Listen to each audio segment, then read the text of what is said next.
Les Juifs de Bahreïn, une petite communauté constituée à partir des années 20. À l'époque, Bahreïn se tient sur la route commerciale entre l'Inde et l'Europe.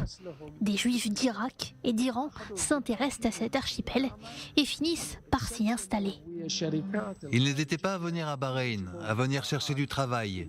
Ils ont réalisé qu'ils trouveraient facilement des opportunités dans les affaires.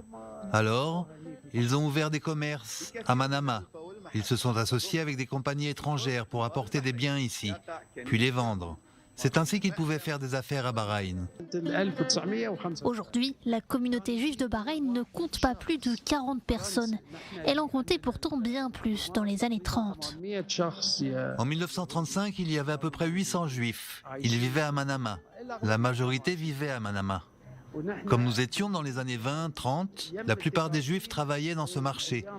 Les étals vendaient des vêtements de toutes sortes, des objets en or, en argent, des bijoux. Le marché vibrait quand tous ces marchands étaient là ensemble. C'étaient tous des marchands bahreïnis et des marchands juifs.